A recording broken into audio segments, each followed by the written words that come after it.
Hey everyone, welcome back. You ready for another deep dive? Today we're tackling something I know you've all heard about, at least a little bit, all the craziness around TikTok. TikTok, yeah. Remember like all that talk about banning it? Oh, yeah. And then like out of nowhere, a YouTube star tries to buy the whole thing. It's like wild. You can't make this stuff up. It's like something straight out of Hollywood. Yeah.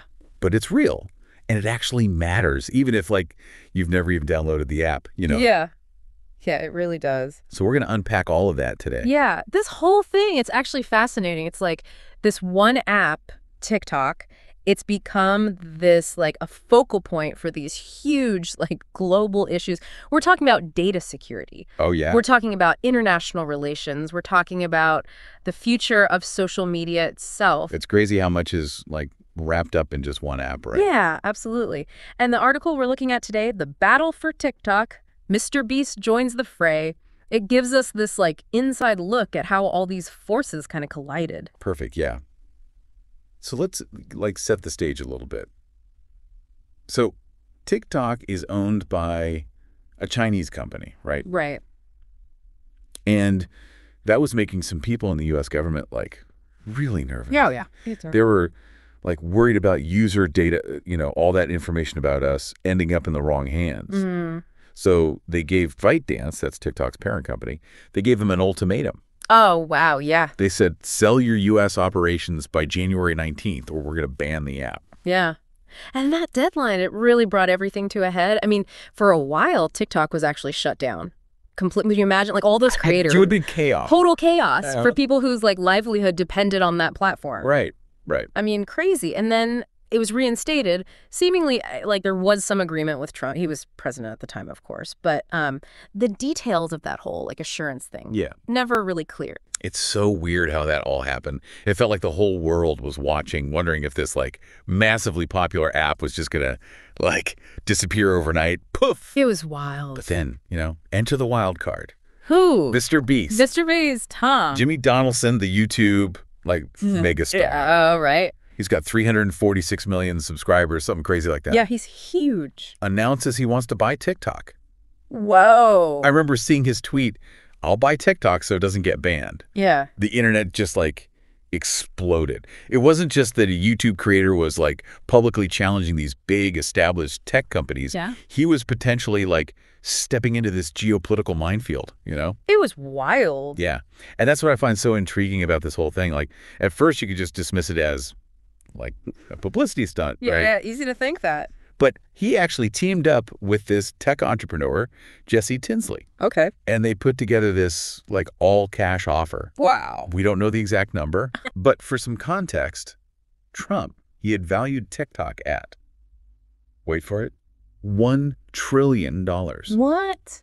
$1 trillion. That's insane. That's more than the GDP of most countries. I mean, that just shows you the potential, though, right? Even with all the uncertainty swirling around it. Totally. Its massive user base, its advertising revenue. I mean, you can't deny the influence it has on trends, on music, even like political discourse. All of that adds up. So like, what was MrBeast's end game, do you think? Like, was it purely about like protecting creators?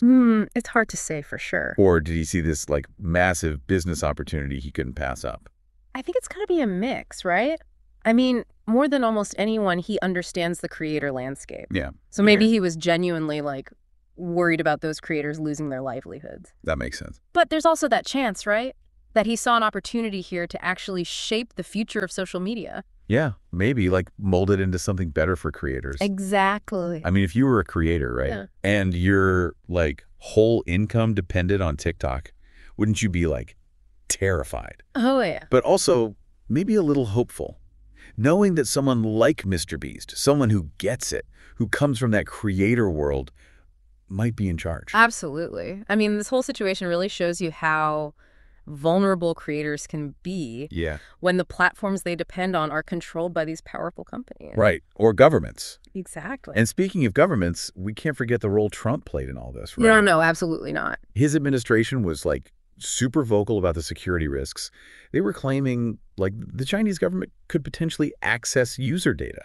Yeah. Or manipulate like the algorithms even. And these weren't just like hypothetical fears or whatever. Oh, no. I mean, the U.S. government was seriously concerned about potential influence operations. Like, what does that even mean? The possibility that the Chinese government could, use TikTok to try and shape public opinion. Oh, wow. Or even, interfere in elections. It's serious stuff. And it brings up these, really complex questions about how we balance national security with freedom of speech. Yeah, in the digital age. Especially in the digital age. Tough one.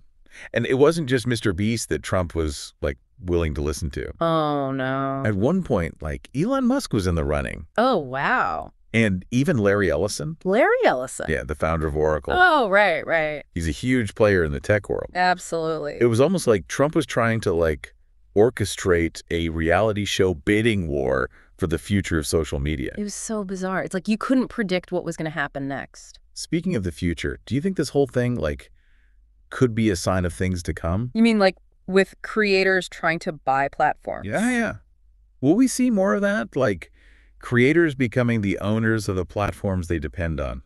That's a fascinating question. Imagine a social media landscape where, the whole power dynamic shifts. Yeah. And creators have more control. Yeah. I mean, it could be amazing. It could lead to platforms that are way more responsive to, what creators actually need and care about. Totally. But there are also, new questions then. Right? Oh, yeah, for sure. Questions about responsibility. And regulation. Yeah. Yeah. It's almost like we're watching this, preview of a future where social media isn't controlled by these, faceless corporations. Right. But by the people who actually make the content that drives it. That's a powerful thought. And the impact of this whole, battle for TikTok, it goes way beyond U.S. borders. Oh, yeah. Governments around the world, they're all grappling with how to regulate social media now. Yeah. Especially when it comes to data security and foreign ownership. Absolutely. It's a global issue now. So to sum it all up, TikTok's fate, it's still hanging in the balance. Yeah. MrBeast's attempted takeover. That adds this totally unexpected twist. And the whole situation, it really highlights the growing power of individual creators. Yeah. And this complicated relationship between governments and the digital world. Yeah. It's a story that's far from over. Here's something I want you all to think about. Yeah. What if, all the biggest social media platforms were actually owned by the creators themselves? Interesting. What would be the, pros and cons of that? It's a big question. This whole battle for TikTok might actually just be, a glimpse into that very future. It might. So keep those brain gears turning, everyone. And until next time, stay curious. Stay curious.